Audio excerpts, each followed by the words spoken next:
Is this thing on? Welcome back to Big Mouth and fancy seeing you here in June. A very welcome, my friends, and especially my enemies. Come in, sit down, no touching. I don't do the touching. Are you feeling charitable? Then smash the subscribe button, like button, and the share button. And please do follow me on Twitter at Movies TV Mad.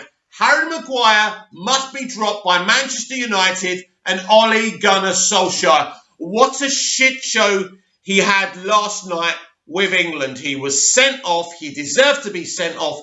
You know, the lad is an absolute mess psychologically. Now, I hear a lot of people making the mental health excuse for Harry. I don't know what's going on. We obviously know the Greece incident would have affected anyone. I don't believe his defence. I don't believe his story is obviously on his mind. He's appealing.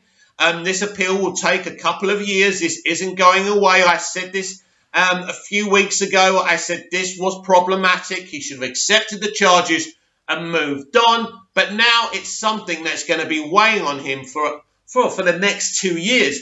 And it's ridiculous. He's not playing well and he must be dropped. But let me tell you my little prediction. Let's jump to tomorrow's presser with Ole Gunnar Solskjaer talking about the Newcastle game. He will say, still my captain, still my centre-back. We back this player. This is not how you back Harry Maguire, Ollie. You grow a pair, you drop him and you say you need some time out, Harry. He may not like it. It's a bit like Rocky not throwing the white handkerchief in the ring when Dolph Lundgren's Russian was smashing the shit out of him in Rocky 4, right? If Rocky had just thrown the white towel, should I say, in the ring, then Apollo would have lived. It wouldn't have been much of a film, but you see what I'm saying here. The point being, it's time to act, it's time to be brave. What we need is Lindelof and Bailey as a centre-back partnership playing every week, growing in confidence as a unit. They were a great unit under Jose. It worked. They're both really good defenders. Bailey has had a lot of injuries. He needs match sharpness. He can only get that by playing. Lindelof has a lack of confidence, but a much better defender than Maguire as far as I'm concerned. They're the two who should be playing, but it's not going to happen. And as I say, all these excuses by people like Gary Lineker and a lot of fans on Twitter is the usual thing. Support Harry, support Harry, support Harry. Harry Maguire has got the best people around him. I don't want to attack Harry Maguire. I don't want to make his situation worse than it is. But my priority is Manchester United Football Club and the team. And it's bad enough that we've got an underwhelming manager running team affairs. It's bad enough what's going on in the boardroom. We're not a charity. This is Manchester United Football Club. Give him as much time as he needs to speak to a shrink, a psychiatrist, a counsellor, whatever. Give him a few months off. He will want to play. He won't want to stop. Footballers want to play football. I understand that, but it's not up to him.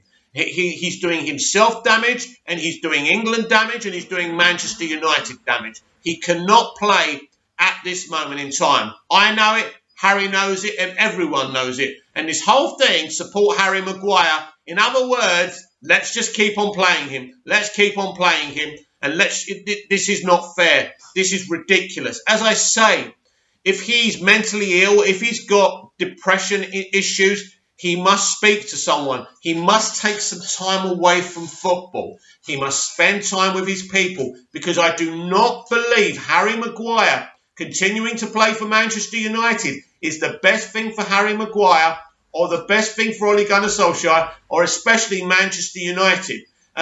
These are the facts, but I believe he will play as the centre-back, one of the centre-backs against Newcastle on Saturday. He will keep on making more mistakes, and this is what happens when you don't have the right person managing your team, managing your club. They do not make the right decisions. When the Greece incident happened, he should have stripped him of the captaincy and said, listen, I think with what's happened, we back you, we believe your story and all of that. But this is Manchester United, and obviously an incident has happened, and until you're proven to be innocent, I can't allow you to have the captain's armband, right? And you let him play. Maybe if he took the captaincy away from him and allowed him to play, this wouldn't have happened. Again, Ollie is gutless. He won't strip him of the captaincy. He won't drop him, and he's going to allow this situation to continue and to continue and to continue. And guess what? While all the Oleaners keep on deflecting and blaming the Glazers and Woodward, this situation has nothing to do with the Glazers, has nothing to do with Woodward. This is about Ole Gunnar Solskjaer not being strong enough to make the strong decisions. I hear a lot of talk about Bruno and Ole not getting along, and I have heard from both camps that they are absolutely denying this. Of course, they would do. Obviously, there was an incident with Bruno because Ole dropped Bruno. There was nothing wrong with Bruno. Now, we don't know if Bruno can play because of the self-isolation rules now within the game and around the world. So we will see about that. Everyone's a bit confused. So I assume Bruno will play on Saturday. And goddamn, do we need him? Passionate, talented, exactly what we need at this club. Now, going away from Harry Maguire, who I absolutely believe the situation hasn't been handled properly ever since what happened in Greece. And that is down to Ole Gunnar Solskjaer, not the board, not the Glazers, and not Ed Woodward. This is proof that Ole Gunnar Solskjaer isn't the right man to manage Manchester United. Fact. Moving on. Let me tell you a true story. Once upon a time, there was this football club who won the treble, the FA Cup, the League, and the Champions League. The following season, the country were trying to put a bid in to host the World Cup. And I think it was the following season anyway. Let me continue with my story. It was decided that Manchester United would play in the World Club Championship because this would put them in the country in a better light to win the bid for the World Cup in England. This meant, or in terms of Manchester United's opinion, that they would decide to opt out of the FA Cup, which they did. So that season, they didn't play in the FA Cup. This was very controversial. Football fans believed Man United were becoming too big for their boots, and it was absolutely outrageous. Why am I telling you this story now? Because if this was now, and the Glazers and Woodward decided to opt out of the FA Cup, you lot would use this as another excuse to say this club is in trouble and it's all the Glazers and Woodward's fault. This is the thing. I've been talking all week how the Glazers and Woodward have appointed the wrong managers, right? That's the real issue. That's the real problem. They have spent money. They have given managers money. Simple as that. Now, maybe it's not as much as Barcelona or Real Madrid or PSG give their managers, but they have spent money. So that element of the narrative is bullshit. But they are guilty of not appointing good managers, and we certainly do need a director of football.